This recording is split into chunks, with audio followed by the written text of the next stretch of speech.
Et moi, un plaisir et à cela invite Sébastien Sauvage, CEO EcoSud pour animer sa deuxième panel là. Et l'ONU deuxième panel et pour un partenaire Prosé Mycelium, notamment Céphils, Cut, Jazz, Anfen et le pont du Tamarinier. Merci.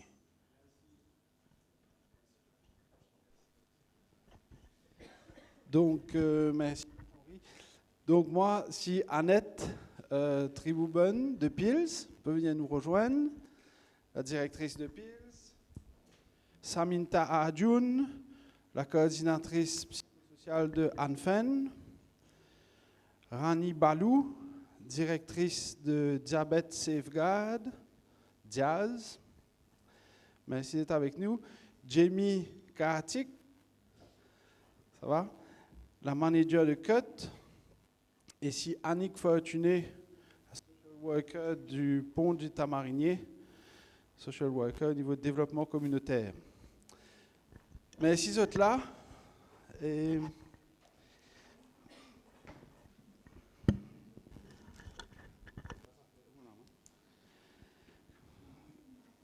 donc, nous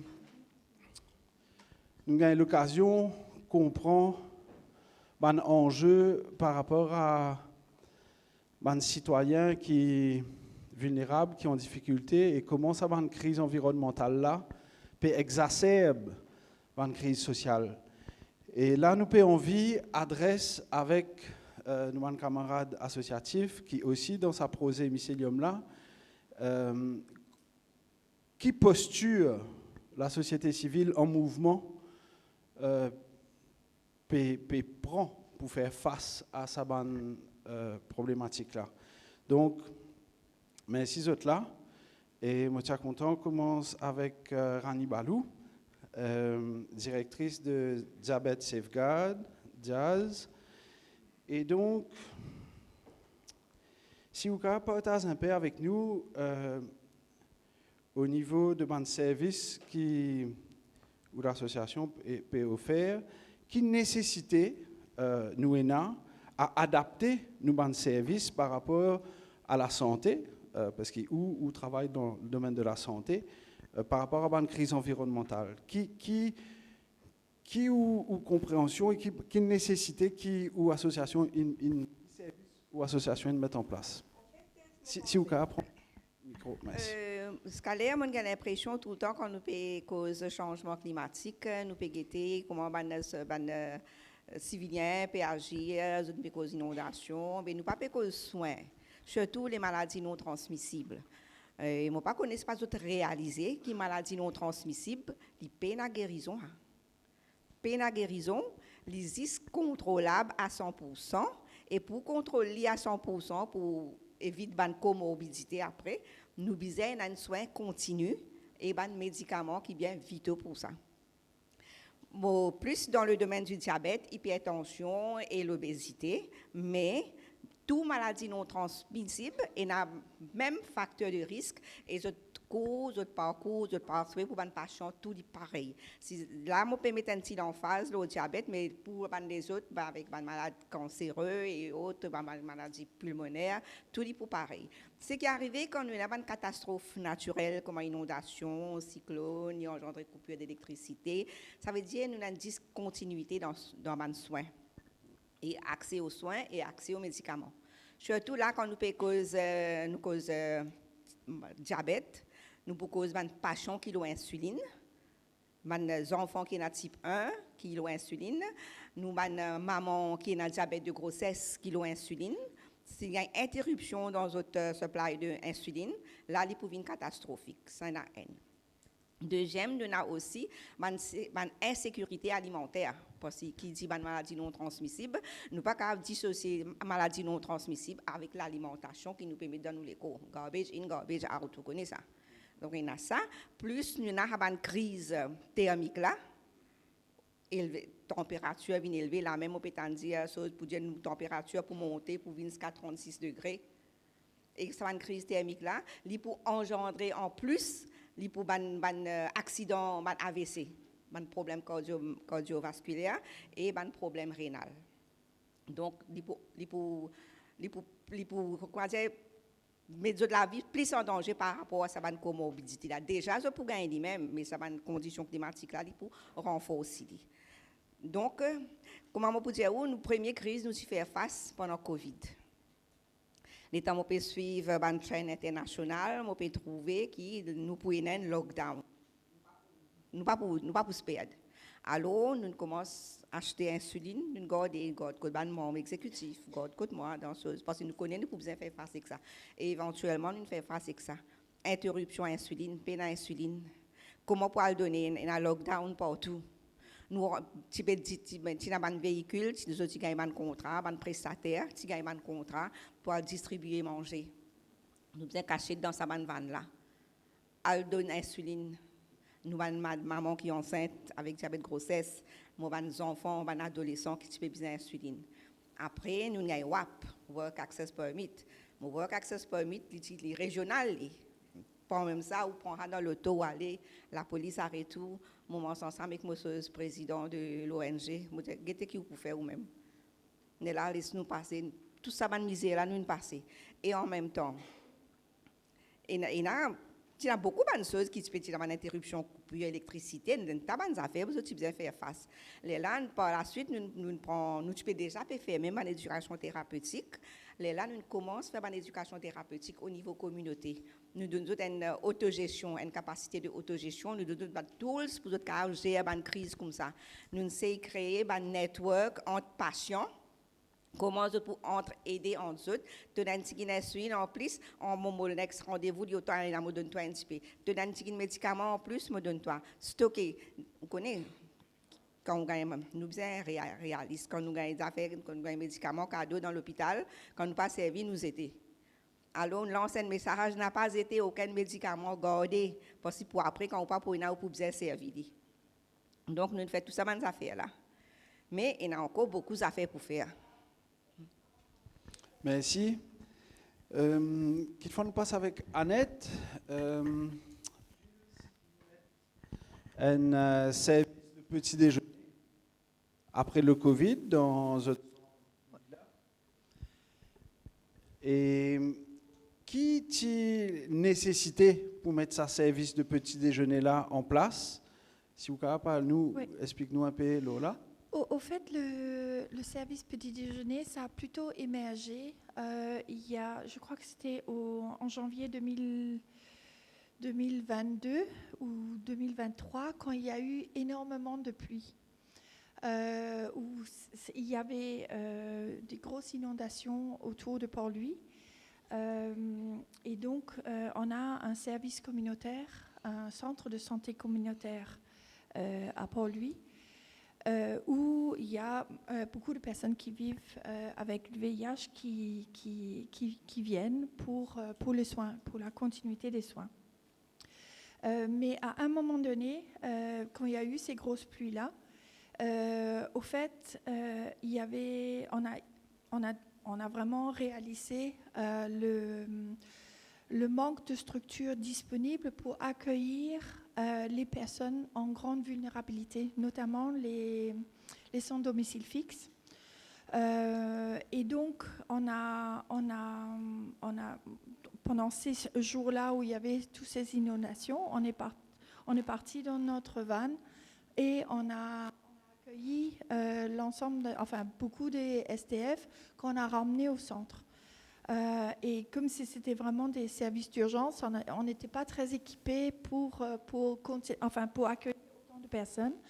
Donc, rapidement, on s'est mis en contact avec Caritas et aussi d'autres ONG, justement, pour qu'on mette les efforts ensemble pour pouvoir donner un minimum de services par rapport à tout ce qui est vêtements, petit déjeuner, et aussi tout ce qui est dépistage, soins de santé dans un milieu communautaire. Et c'est un peu de ce moment-là qu'on a évolué vers un service de petit déjeuner tous les jours pour les personnes en grande vulnérabilité. Maintenant, Donc, de facto, maintenant, donc ça a été un peu un apprentissage, si vous voulez. Et depuis ça, on a mis en place un comité de crise. Donc, si jamais il y a, quelle que soit la forme de crise, que ce soit cyclone ou pluie torrentielle, on s'assure qu'il y a un service minimum qui existe à nos villas, que ce soit en termes de nourriture, de vêtements, de sacs de couchage aussi. On a distribué par des moments. Et puis, dans ces moments-là aussi, on collabore avec le ministère de la Santé par rapport aux ceux qui ne peuvent pas se déplacer pour se rendre aux soins. Donc, à ce moment-là, nous, on emmène des médicaments vers les personnes. Donc justement, c'est un peu comme Jas vient de parler, pour assurer justement l'importance et la continuité des soins, surtout pour les personnes qui vivent avec le VIH. Et ensuite, par rapport au SDF spécifiquement, même si ils ou elles ne vivent pas avec le VIH, on assure cet accès à un service médical en continu, et puis il y a certaines distributions de kits d'hygiène, différents éléments auxquels on rend les choses accessibles. Il faut juste dire que nous, on n'est pas classé comme étant un service essentiel. Donc, parfois, ça nous pose des problèmes pour la circulation ou pour la mobilité quand il y a des classements cycloniques. Mais ce qu'on essaye de faire, c'est par rapport à cette cellule de crise qui se met en place au niveau de Pils. C'est à ce moment-là les personnes de Port-Louis qui travaillent chez nous qui se mobilisent pour s'y rendre. Merci. Donc, on passe avec Annick. Annick, donc social worker au niveau du développement communautaire, côte Pont-à-Marigny. Donc, la base, tu mets en place un accompagnement de ma famille suite à une inondation. Et est-ce qu'il cause un peu sa action, senti qui besoin mettre en place? Alors, bonjour à tous. Comme une fait dire, le pont du Tamarigné, c'est logement social. Et mon capable partage aussi, c'est qu'ils me vivent dans un village quand je travaille directement. Ça veut dire, nous accompagnons plusieurs villages dans Rivière-Noire.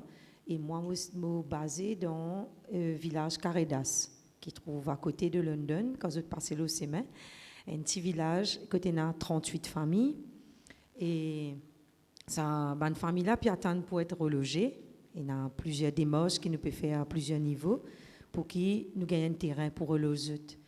Et jusqu'à maintenant, ça fait plusieurs années. Et la dernière réponse que nous gagnons, nous sommes capables de construire là que nous étions. Mais ce qui empêche le projet à avancer, c'est quand nous construisons tout autour de nous, quand nous passons, je trouvais qu'il y a un joli appartement autour de luxe et qui nous au milieu, la case au milieu, et qui, quand on dit qu'on fait une construction, quand on réfléchit dans le sort qui est un village qui trouve là et qui n'a pas d'intérêt de tout ce qui passait autour du village, et qui tout des lots qui sont aussi montagne, qui sont aussi pour des nous, plantation marguerite, qui sont aussi à côté, tout déverse l'eau sur terrain. Écoute, Caredas était là. Du coup, pour le projet capable d'avancer, les coûts par million, 7 millions pour la case. Imaginez le coût pour capable construire la case. Du coup, nous accompagnons 38 familles pendant les cyclones. Comme là, nous connaissons pour le rendre dans une période de la pluie. Nous finissons comment se prévoir pour qu'ils ne sans hôtel, parce qu'ils n'ont pas qu'à construire en dur. Ils n'ont pas qu'à l'autorisation de construire. Et nous avons fini de prévoir que quand nous pourrons rentrer janvier, la pluie, matelas, que je peux dormir. nous venons prévoir et nous capables finir de matériel scolaire. Maintenant, même nous avons besoin de penser qui est-ce qui nous donne matériel scolaire en décembre ou quand nous rentrons tout fini mouillé et qui nous prévoit après qui les enfants et gagnent matériel scolaire pour l'école. Alors, c'est tout un aspect et un accompagnement qui nous met en place pour nous accompagner ça avec Dimoun. Dimoun là, envie d'avancer dans la vie, mais comment il peut faire pour sur la case, il n'est pas capable de construire. Et ça a un impact des petits jusqu'à grands, c'est-à-dire et plus âgés et à 85 ans. Et Mandimoun là aussi, je peine accès à de l'eau. Et comme nous connaissons le problème de l'eau dans Maurice, comment il était dans tout l'endroit, et nous gagnons dans l'autre contexte, c'est qui je peine compter, ça veut dire qu'il y a 3-4 tanks et réservoirs qui nous remplissent de l'eau et qui, Mandimoun là, alver tank là pour capable zut prendre zut douche, sortir amène la case, faire zut vaisselle, etc. Et il vient plus pire quand il y a un cyclone. Je pas y penser qui là nous mettons en place tout ça et côté communication le téléphone, faire un suivi le terrain avec un petit groupe famille qui est capable et aide les autres pour capable et aller dans un centre aussi. Et centre là il pas prêt, les trouve aussi et à Rivière-Noire où je bouge le tamarin pour être capable de centre pendant le cyclone. Merci. Et à ce qu'il faut nous passer avec Jamie. Donc Jamie de l'association CUT. Ce matin, Cindy Penrécy vient avec nous. Elle vient accompagner un bénéficiaire de CUT. Et Ben Tipouvini, je ne sais pas si Ben Récy vini, mais donc est-ce qu'il ou partage un peu avec nous quelle est la posture de CUT par rapport à ces enjeux-là? Comment vous pouvez réfléchir pour améliorer l'accès aux soins et à votre service dans des conditions qui des fois difficiles? Merci. Donc déjà, pour commencer, autour de, par exemple, cyclone, etc., c'est un plaidoyer qui commençait depuis bien longtemps avec différentes associations comme PSL, qui est le comité de réduction des risques. Pour information, donc, nous fait programmer sans seringue, nous distribuer seringue propre à des gens qui ont injecté la drogue pour qu'ils n'aient pas gagné de maladie. Nous aussi fait plaidoyer aux différents comités au niveau du ministère de la Santé et Home Reduction Unit, etc. Donc, il y a quitteuse qui m'a dit vivre par rapport à tout ce qui est climat. Par exemple, quand il y a un cyclone, beaucoup de gens n'ont pas accès à cette méthadone.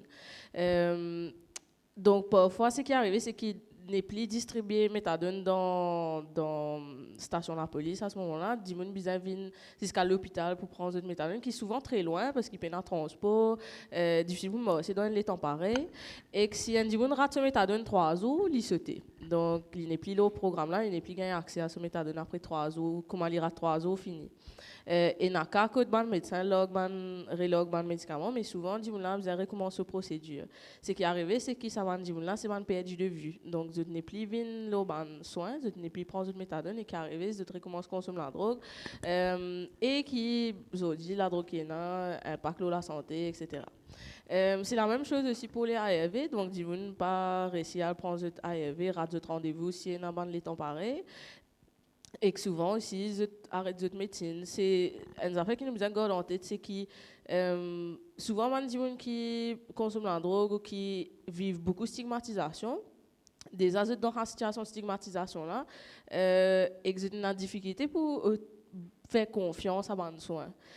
Comment j'étais dans un cas là, je prends beaucoup de temps pour revenir vers le soin plus tard. Donc ça c'est une affaire qui bien prend en considération, mais aussi dans le monde bénéficiaire, beaucoup de gens font un travail de la journée par exemple, mais un travail qui dépend beaucoup de temps. Donc que ce soit de la pêche, que ce soit travail maçon, travail manuel, travail au camion, donc tout ça petit travail là souvent il est impacté.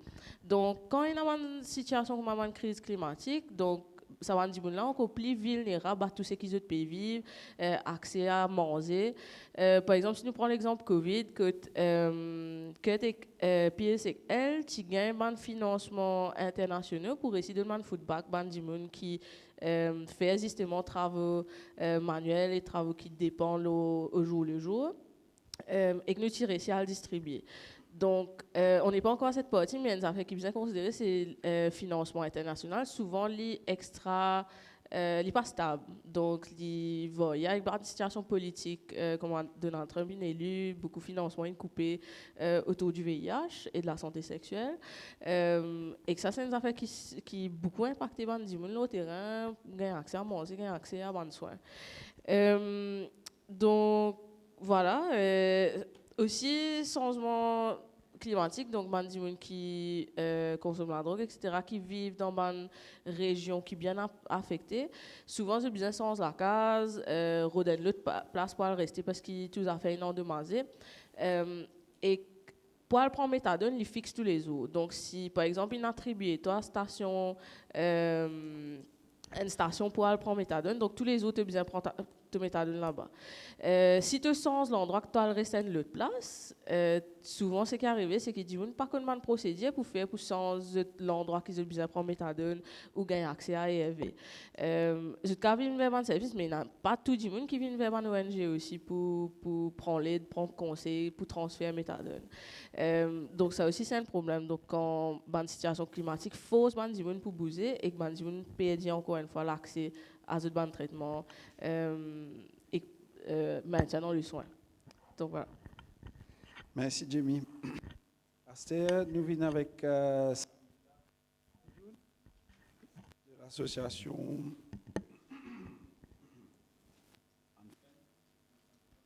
Mon micro peut fatiguer moi. Hein. Pas qu'on ait qu'à faire. Donc à Anfen, je travaille avec des jeunes qui sont insérés dans un réseau d'éducation non formelle. Et à ce niveau, comment vous réfléchissez pour assurer une continuité de l'éducation, de ce service dans ce moment difficile-là? Est-ce que c'est une affaire qu'ils mettent en place? Vous pouvez réfléchir là? Oui, définitivement. Bonjour à tous d'abord. Et donc, comme dans le premier panel, nous avons une maman, nous avons madame Josie qui vient expliquer un problème que les enfants gagnent. Ben, nous avons des enfants aussi, ils sont sortis depuis cette place-là, qui sont souvent très affectés par les problèmes climatiques. Et donc, l'accès à l'école, des fois, il devient compliqué.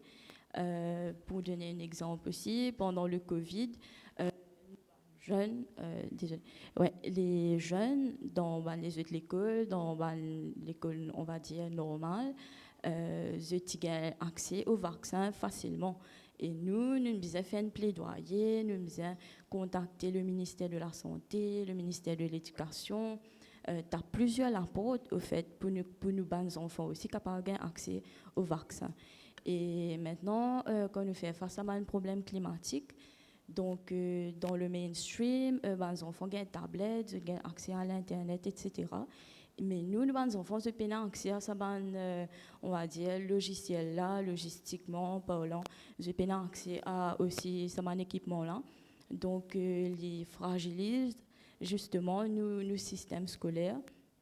Parce que nos enfants n'ont pas accès justement à travers les tablettes, etc. Donc, nous ne sommes pas capables de faire remote learning, une classe à distance. Donc, ça a impacté justement l'apprentissage de nos enfants.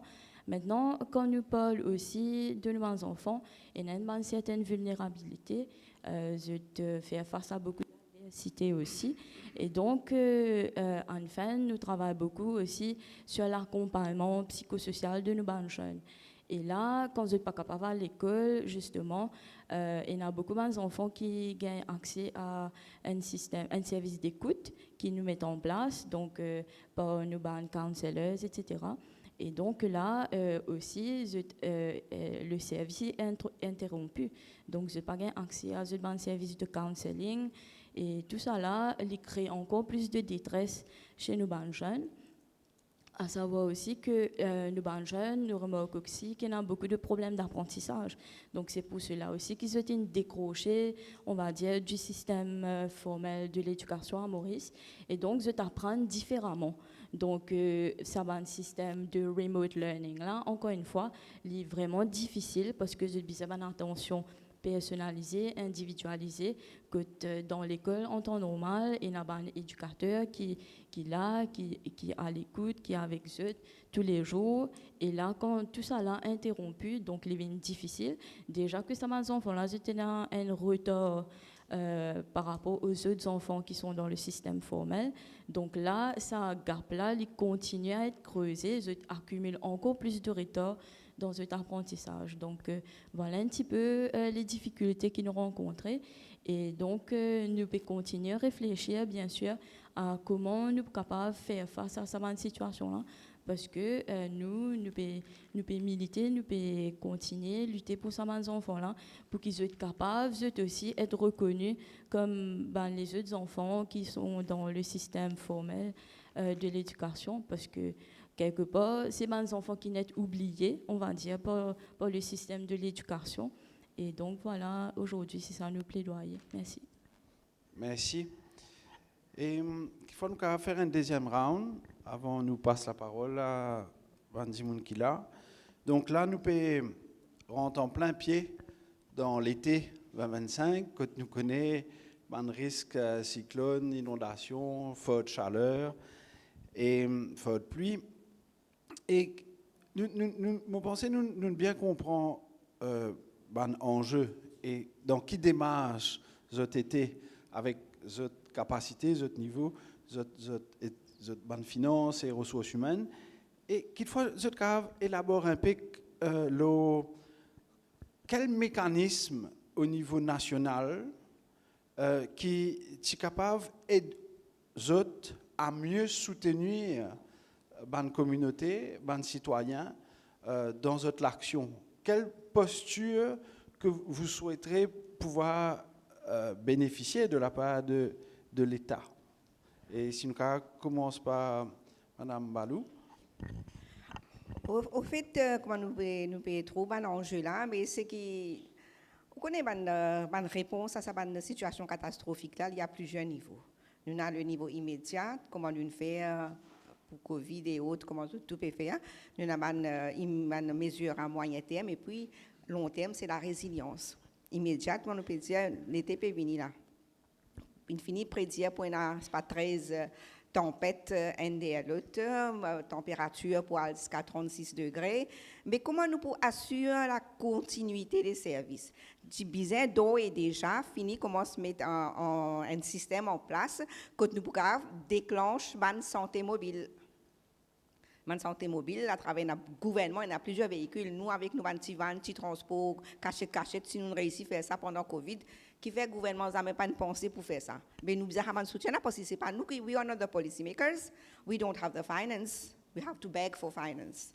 Donc, il y a ça. Et puis, combien de dispensaires et community health services? Nous avons 126 dispensaires et autant community health centers. À une époque, nous tenions un ou deux médicliniques, là, nous avons augmenté par 4 fois. Mais tout ça là, nous transformons, nous avons faire plus adaptif et inclusif. Et non pas qu'on peut parce qu'ils créent ça pour amener la santé à proximité. Mais nous n'avons pas besoin de ce bâtiment. Nous avons tools, nous avons mécanismes pour assurer la continuité des services. C'est ça qui est l'essentiel. Quand on peut aller dans un dispensaire, ah non, mais ça, l'insuline, là, paye un médicament, paye dans l'hôpital, dans un regional hospital. Médiclinique, same thing. Nous payons ça, mon père fait où là-bas. Mais bien commence ce travail là. Et puis, il y a une autre affaire, partenariat, vous autres. Partenariat entre la société civile, les ONG et les institutions gouvernementales. Moi, je ne connais pas qui fait. Nous, les institutions gouvernementales, pensent que nous, les ONG, nous sommes compétiteurs. Mais c'est insensé. Comment nous sommes capables de compétiteurs? Nous, là, nous pouvons amener un service complémentaire. Nous, là, nous pouvons tendre la main. Nous pouvons beg, travailler en collaboration avec nous. Mais je ne peux pas l'écouter, je pense, Mais qui gloire nous n'a pour gagner? Nous pas pour gagner aucune gloire nous. Quand on peut sauver la vie un dimoun, on peut empêcher un diabétique tomber dans un coma, on peut empêcher un autre diabétique en plus de sauter pied. Mais ça apporte une grande satisfaction. Mais ça partenariat from the grassroots level qui est plus important parce que c'est nous ONG qui connaît qui problème qui société civile peut faire face et non pas une institution gouvernementale from the glass towers. Nous pouvons faire appel à un partenariat pour nous combattre ça. Et puis, nous avons la résilience. La résilience, ça c'est le moyen long terme. Ça veut dire nous pouvons faire ça déjà, nous pouvons faire nous bénéficiaires d'une plus résilients à travers l'éducation thérapeutique avec les moyens à bord. Nous pouvons montrer aux autres comment conserver l'insuline, faire un networking pour aider entre autres. Mais combien ça fait nous là? Nous avons commencé à déclencher ces affaires télémédecine quand accès est coupé au centre de santé. Déclenche le mécanisme de télémédecine. Nous pouvons vivre en 2025, vous autres, dans le monde numérique. Nous avons un registre numérique et que ça pour faire pas nous, c'est policymakers qui pour faire parce que nous avons des moyens, nous avons des ressources, nous avons des registre numérique, quand vous connaissez qui patient peut besoin d'aide, ou capable d'envoyer un message à travers SMS pour dire dans quelle zone et dans insécurité, quelle zone ou gagner ou un médicament ou un soin ou une consultation que vous pouvez gagner. C'est ça les affaires là qui nous avons besoin. Pas des petites affaires qui comment dire isolées, nous pouvons faire à petit coup, non. Nous pouvons faire aller au niveau de nos bénéficiaires avec les moyens à bord, mais au niveau national, nous pas grands nos pays là. Et les autres connaissent, on a 500, c'est plus que 500 000 diabétiques dans le pays là. Quand nous prenons ce type 1, ce type 2, ce prédiabétique, ce enfant, ce, nous avons plus que 500 000, plus que la moitié de la population diabétique, hypertension, obèse. Mais nous tous, diaz tout seul pour faire ça? Impossible. Donc, je fais appel aux policymakers d'entendre nous la voix. Merci, Madame Balou.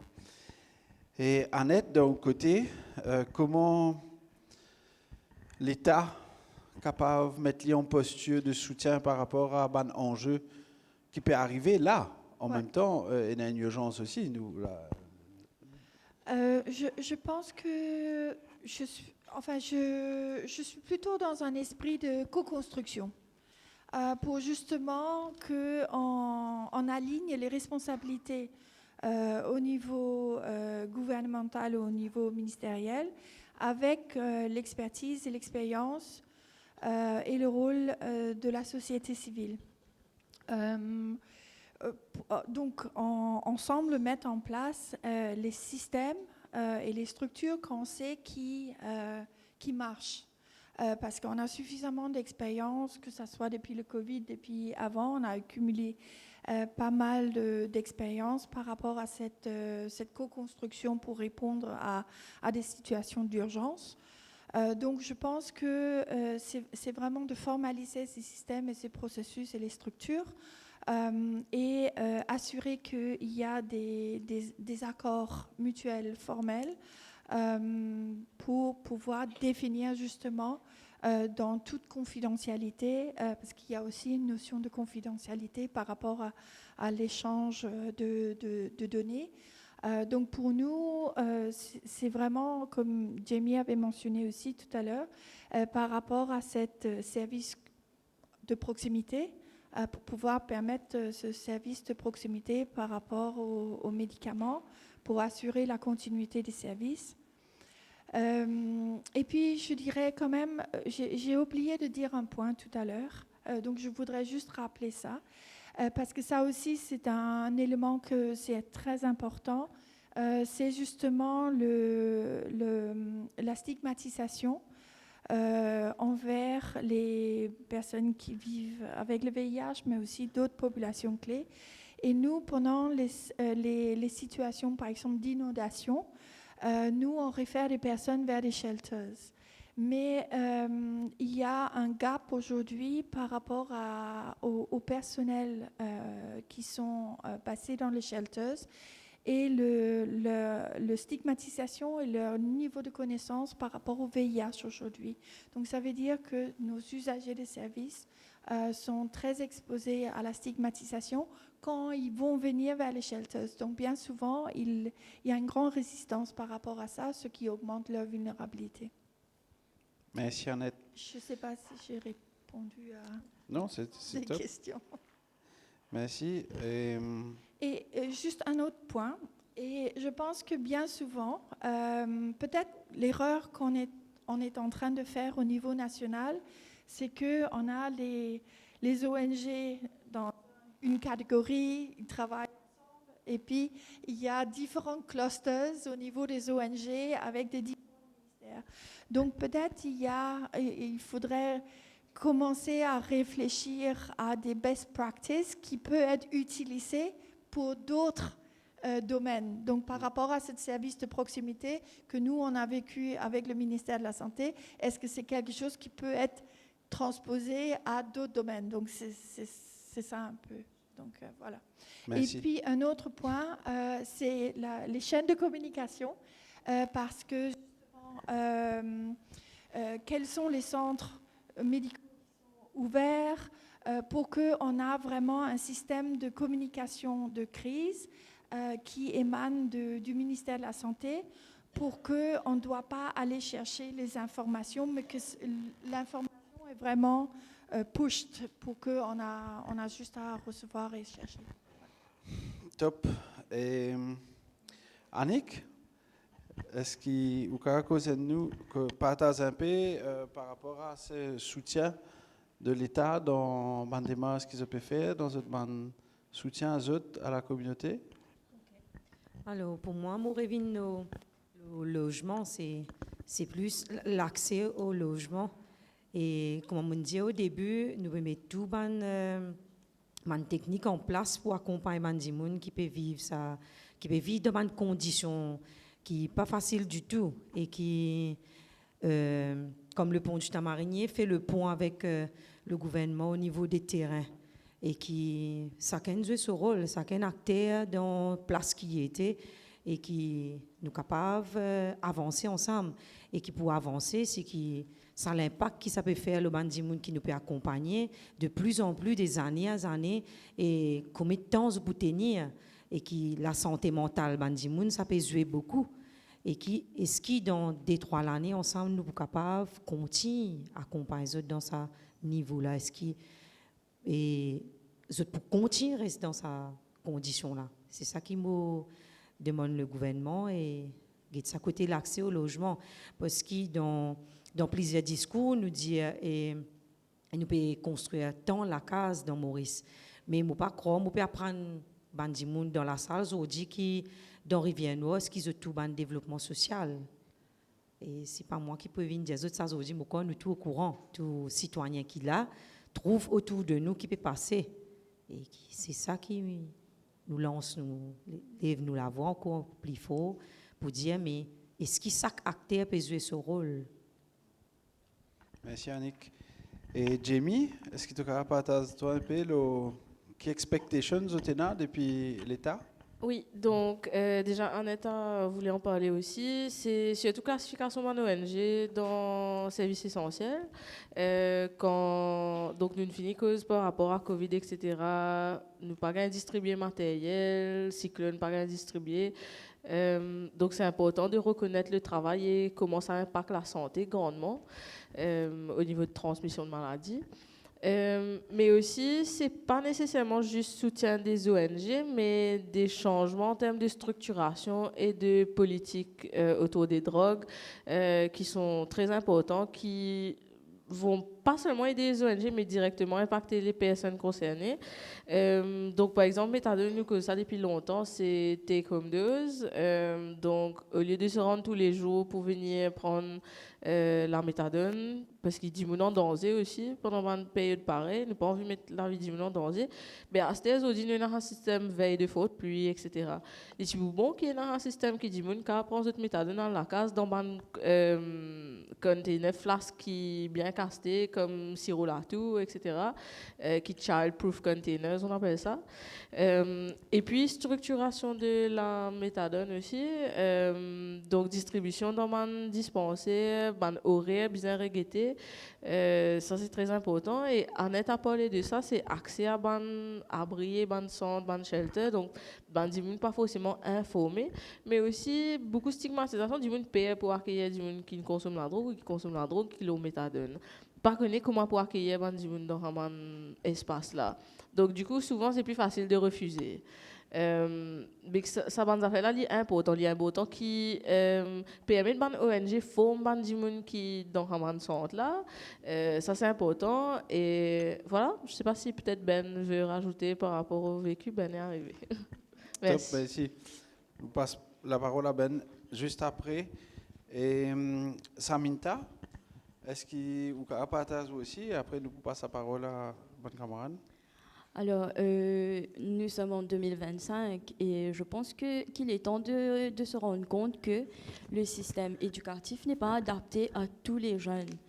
Je ne parle pas des jeunes qui ont des handicaps physiques ou intellectuels, mais qu'en est-il de ces jeunes qui ont une difficulté d'apprentissage, qui apprennent différemment, qui comprennent, qui ont tout cognitif, comment nous dire, mais ils apprennent différemment, ou bien ils apprennent plus lentement que les autres camarades qui sont dans l'école avec eux. Et souvent, des fois, nous trouvons aussi que ces enfants-là, c'est comme si je n'ai pas existé.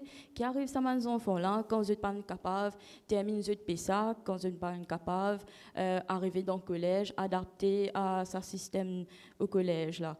Donc, je te retrouve à la rue. Donc, nous pouvons recueillir ces jeunes-là, ces jeunes-là. Mais il est temps aussi de reconnaître le travail que nous faisons. Donc, nous sommes dans 22 centres à travers Maurice et 3 donc à Rodrigue.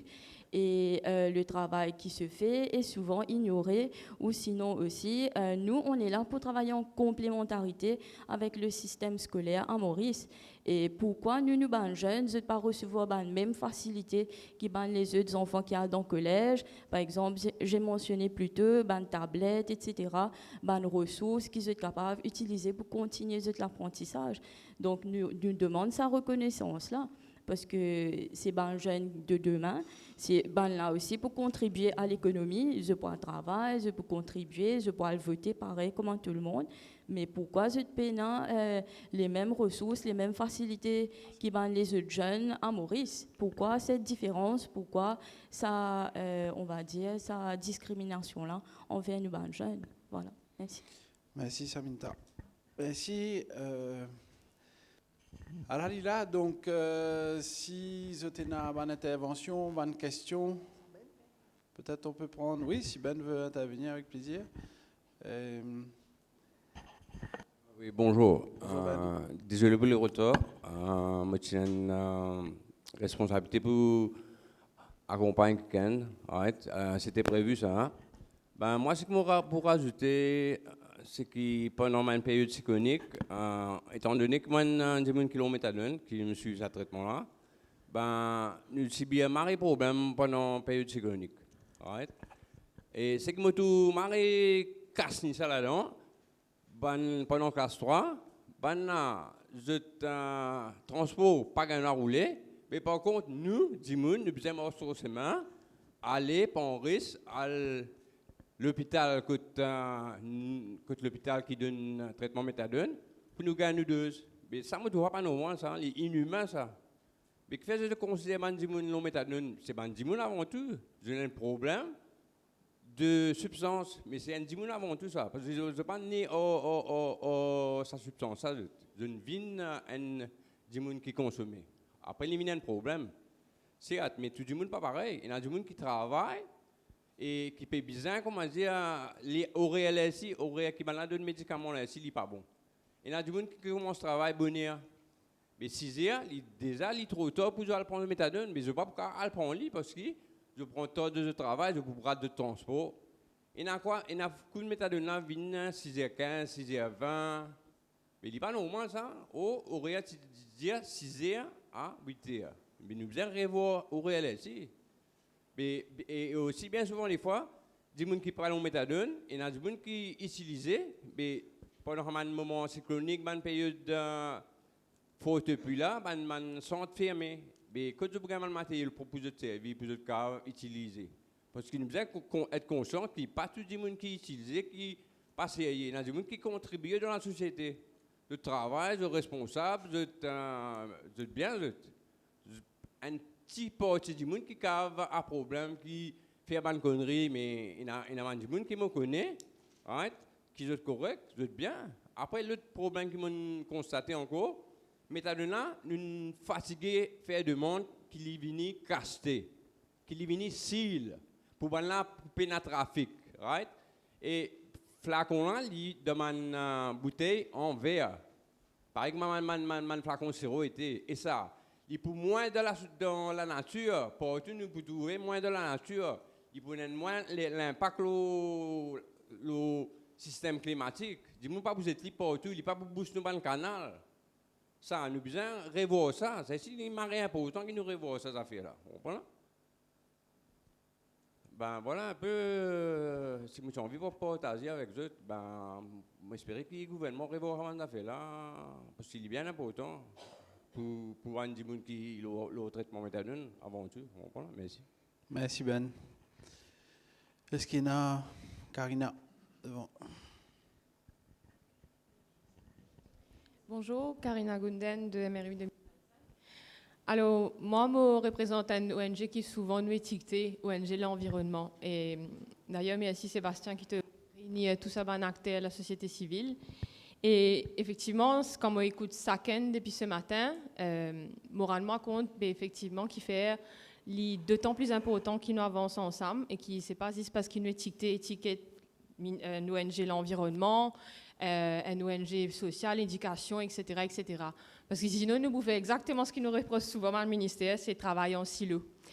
Et en fin de compte, quand on écoute d'autres, c'est qu'ils m'entendaient et ils rejoignent beaucoup de travail qu'ils nous font. Nous œuvrons beaucoup dans la zone côtière. Comme autant nous, Madame Dupont-Dita-Marigny, ils résonnent beaucoup ce qu'ils nous décrivent parce qu'ils nous particulièrement involvent avec une village côtier, une communauté côtière.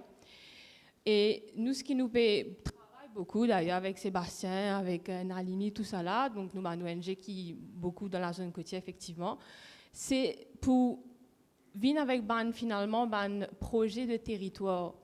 Mais projet de territoire, pas au sens comme nous connaissons aujourd'hui souvent, un projet de territoire qui sorti dans une boîte de communication, qui sorti parce qu'il y a un projet Smart City. C'est pas ça le territoire. Le territoire, il y a du monde qui reste là depuis avant, il y a l'environnement qui est là. Et qui fait, nous, par exemple, justement, nous retrouvons, nous, accompagne, justement, et non pas travaille pour une ONG, pour une communauté avec qui nous travaillons, mais comment on a une dire plus bonne, c'est nous travaillons avec, et nous pas travaillons pour cette communauté-là, parce que ce serait justement diminuer la voix. Et quand nous cause projet territoire, c'est parce que nous nous rendons compte qu'en même temps qu'ils ne pas abandonner l'environnement, parce que moi, le positionnement, prothèse, l'environnement, un écosystème, etc. Nous rendons compte qu'abandonner en même temps. Et c'est pour ça, et quand nous cause projet territoire, une chose qui revient souvent dans d'autres discours, c'est le manque d'infrastructures. C'est quand ça nous met en centre, est-ce qu'il y a l'accessibilité correcte, drain, pas drain, retenir des lots, quand ça peut faire aller. Et tout ça là, encore une fois, beaucoup de choses se font, il y a beaucoup prosé, mais sur aussi 4 coins Maurice. Et physiquement, aujourd'hui, ce qui est préexistant, physiquement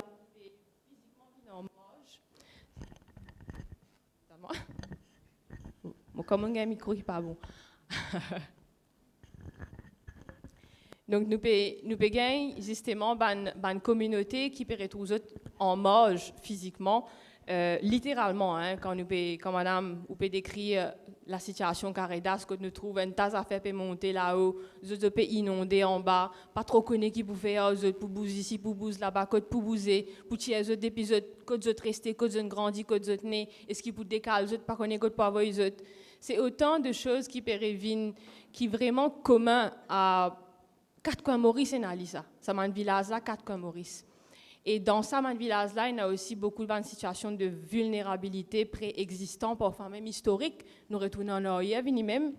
Et vulnérabilité historique, vulnérabilité encore plus, une couche finalement. Et un village qui finalement aussi, avec beaucoup de changements qui n'est bien rapide, pas capable de cope. Changement de l'industrie sucrière, il arrive bien vite, pas capable de cope. Il y a beaucoup promesses, etc. Donc, c'est build-up et que nous pouvons mettre l'étage de vulnérabilité.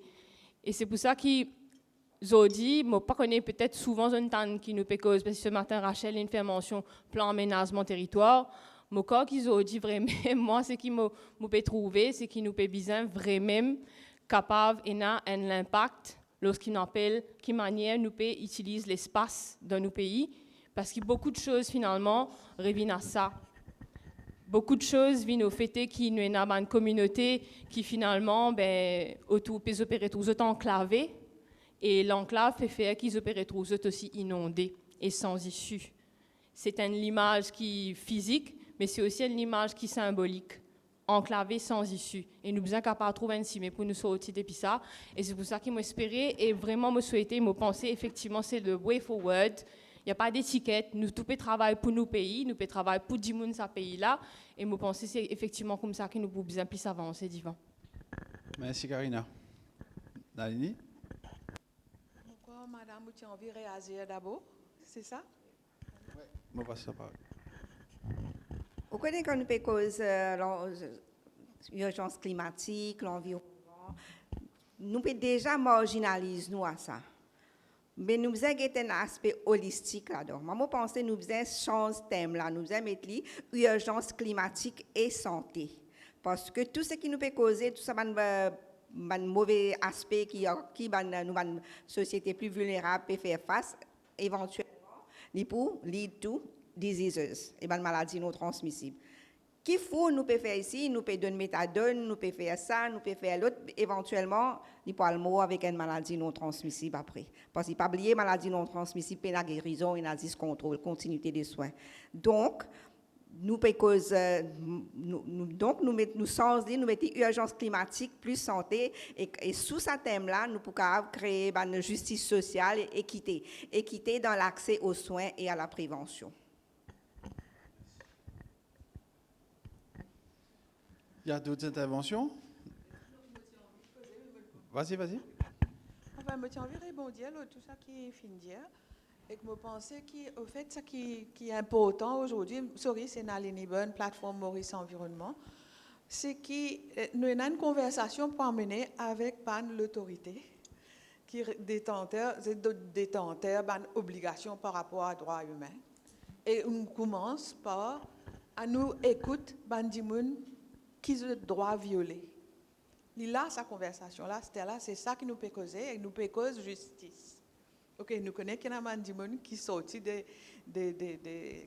gens qui occupent la justice dans Maurice, quand nous appelons d'une autre façon.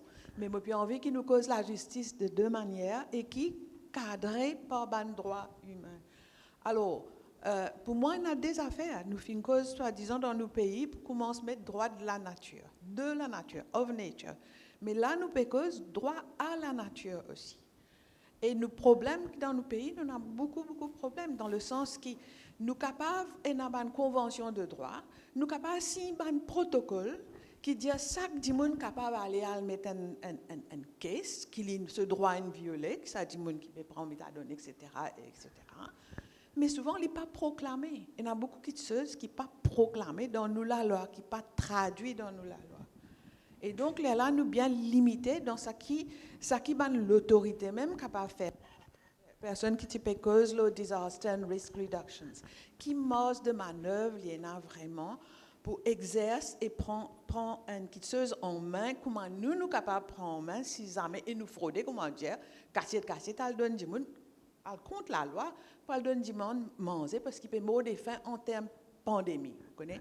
Alors, nous avons ça l'espace-là, ça grand gray area-là, pour moi, il est fondamental. Et si je ne réunis, je me bien remercier, et que si nous travaillons ensemble, nous connaissons de plus en plus, nous appelons l'environnement, mais c'est parce qu'il nous concerne pas du monde, et nous concerne pas la planète qui nous peut vivre. Right?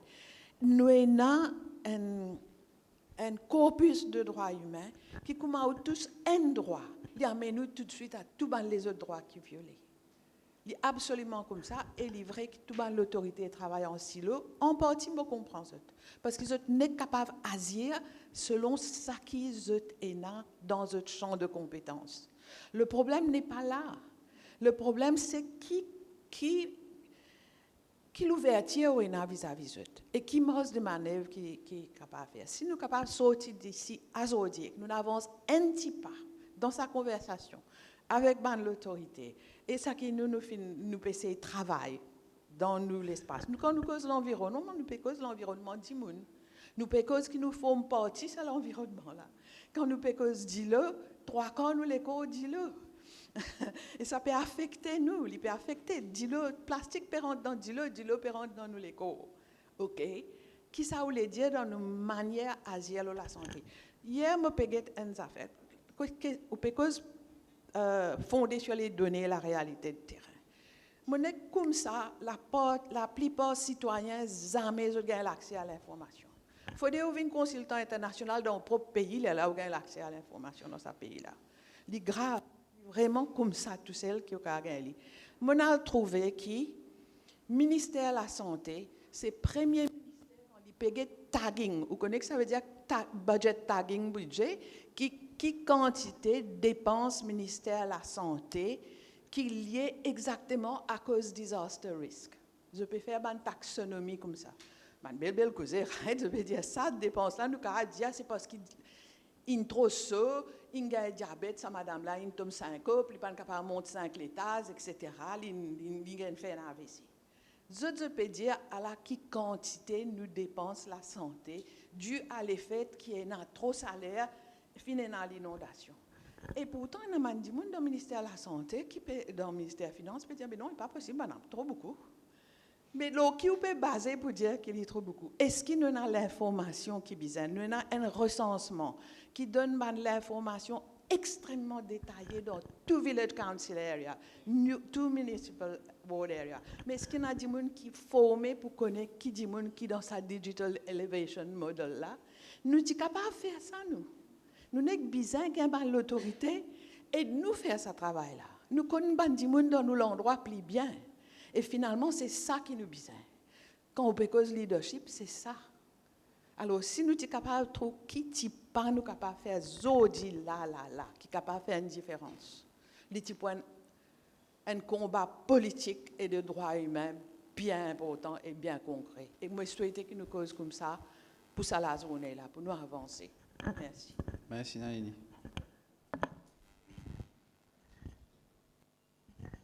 Bonjour à tout le monde. Et tout d'abord, je saisis l'occasion pour remercier toute cette organisation-là qui peut faire un travail remarquable. Nous écoutons chaque dimanche de contribution dans un domaine différent.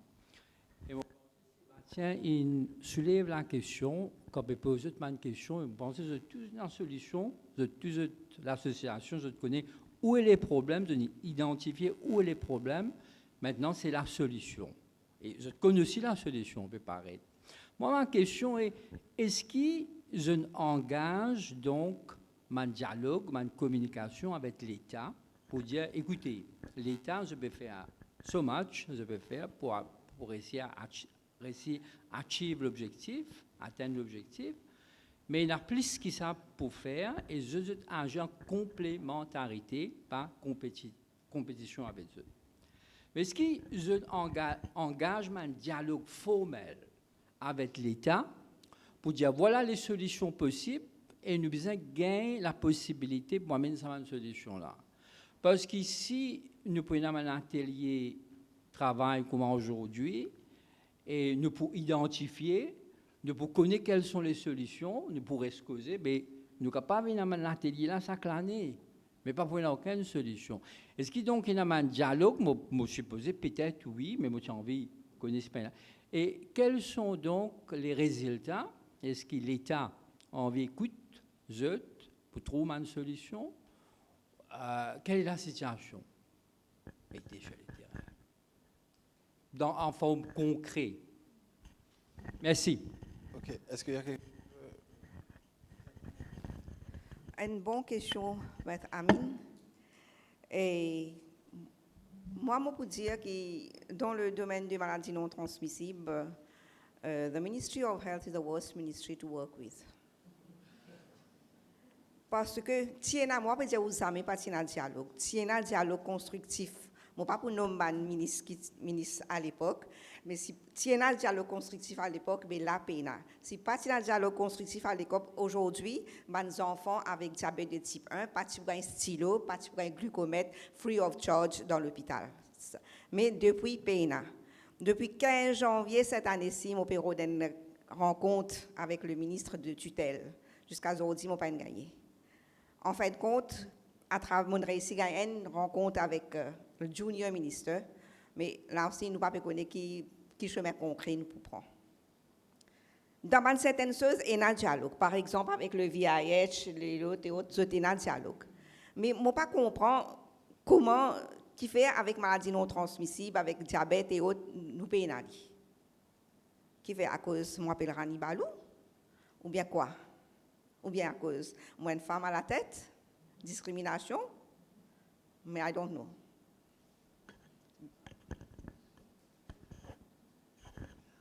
Pour répondre à votre question, oui, on fait des démarches. Et au fait, en général, on fait des démarches collectives. Donc, on a un groupement pour développer les stratégies de plaidoyer collectif avec des priorités. Et donc, c'est ces priorités-là qu'on adresse de manière collective vers le ministère de la Santé.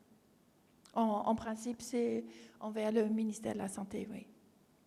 Mais au fait, c'est peut-être une plateforme qu'il faudrait aujourd'hui. Est-ce qu'il y a une plateforme collective ou de co-construction pour justement identifier ces problèmes de priorité et comment les solutionner ensemble? Je vais juste laisser la parole à Jamie si jamais la question. Pas grand-chose, non, mais après, c'est devenu un peu plus compliqué ces derniers temps avec l'instabilité de l'ANADEC qui a du mal à recruter son personnel pour commencer à être opérationnel, ou même le domaine de tout ce qui est HIV, etc., et passe sous l'ANADEC maintenant, où on est toujours un peu dans le flou de comment on va avancer. Donc, les dialogues existaient, mais on se pose la question comment ça va continuer à exister. Voilà. Oui, surtout par rapport à ce que Jamie a dit, donc par rapport au National AIDS Secretariat, le périmètre de responsabilité et prise de décision est un peu flou par rapport aux mises en place de l'ANADEC aujourd'hui. Donc c'est pour ça qu'il y a une lenteur par rapport aux certaines prises de décision.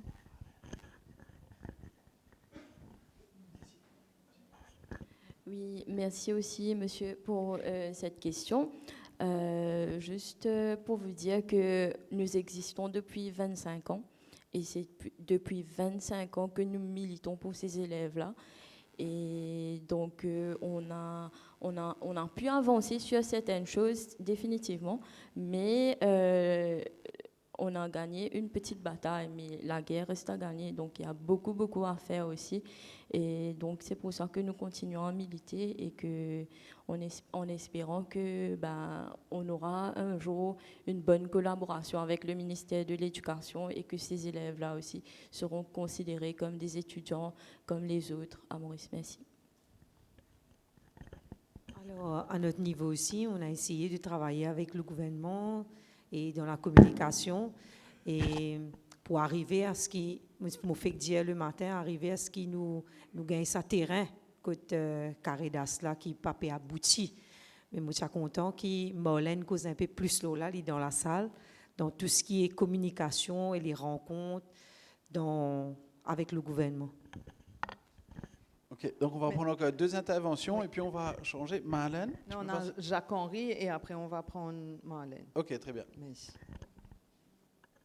Donc, et mon envie de rejoindre un peu ce qui Samantha vient de dire concernant l'éducation avec mes enfants. Et en fait, déjà, nous avons plusieurs types d'intelligence, mais malheureusement, plus focus sur l'intelligence intellectuelle. Et maintenant, ce que je trouve dommage là-dedans, c'est que le ministère permet beaucoup d'activités dans mon école. Et mes enfants qui ont des difficultés, mes enfants vulnérables, je peux quitter cette classe académique, je peux faire mon activité. Mais seulement quand il y a l'examen, je peux composer normal et qui je peux faire. Et c'est une réalité en fait qui nous besoin, comment dire, et vraiment regarder ça et regarder tout ce ensemble. Et après, il y a un autre problème aussi quand nous avons une école et manière qui fait construire une école, déjà, comment dire, et quand nous avons une classe, il est extra dark et il y a une couleur qui est bien agressive dans ma classe. Et en même temps, et a l'ordre, les enfants ne peuvent pas trop clair et pas trouver le tableau, c'est que le professeur veut écrire. Et d'ailleurs, un ventilateur n'a pas fonctionné. Donc, vraiment, il y a un problème dans ce système-là et qui me pensait qu'il y a tout le monde à l'aise dans ce système-là. Pour ça, là, et nous devons réfléchir ensemble et comment nous pouvons faire pour améliorer l'environnement scolaire. Merci. Marlène, on te passe le micro.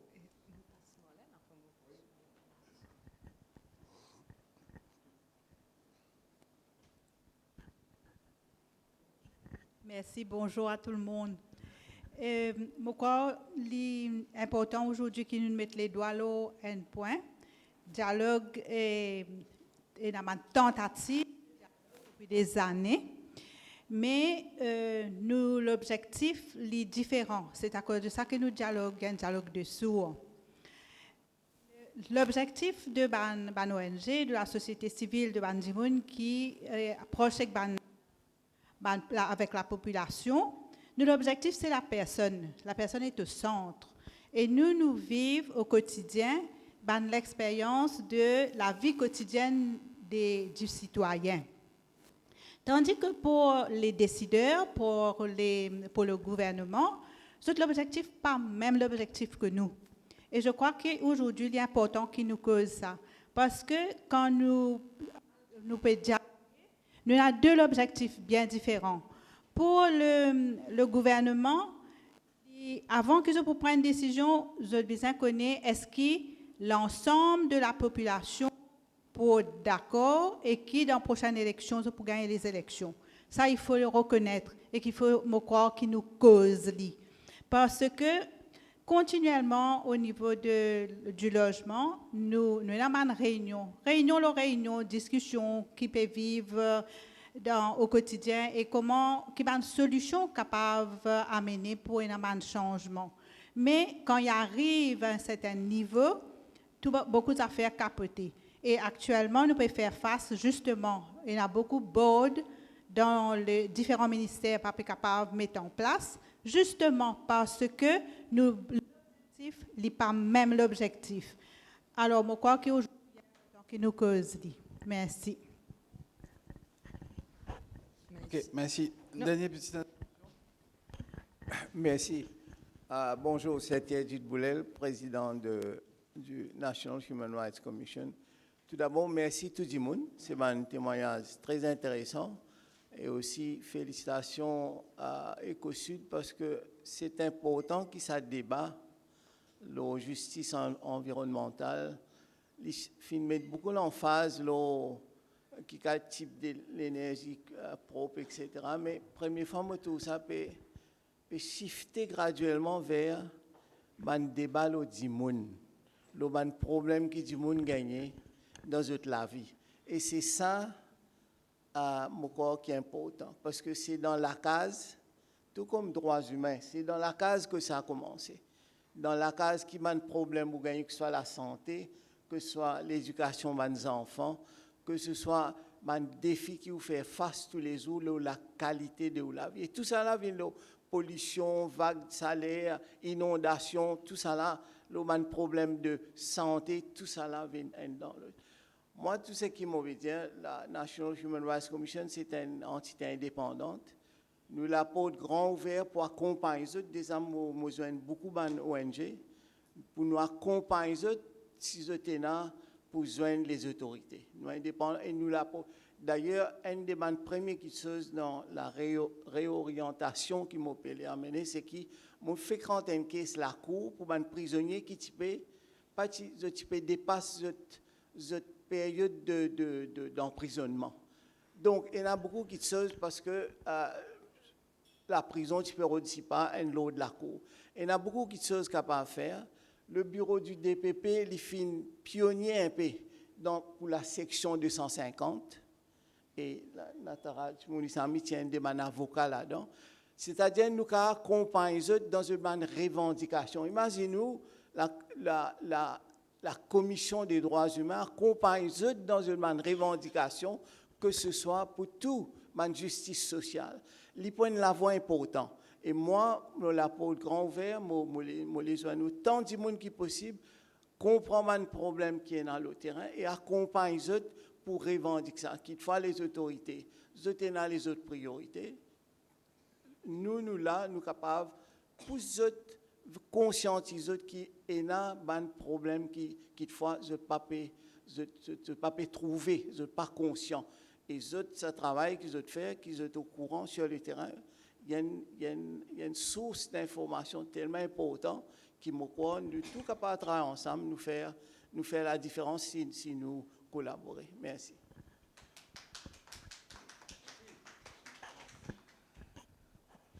Merci beaucoup. Ce temps de panel est terminé. Merci pour le partage. Merci pour les questions et pour la note positive d'accompagnement. Je crois qu'on note tous ça. What next? Merci à tout et merci à toute mon intervention. Donc, à cela, nous arrivons à notre troisième partie, que nous invite mon représentant des différents ministères et institutions à nous rejoindre pour prendre la parole, mais nous pouvons aller en détend parce qu'il nous peine assez place la scène.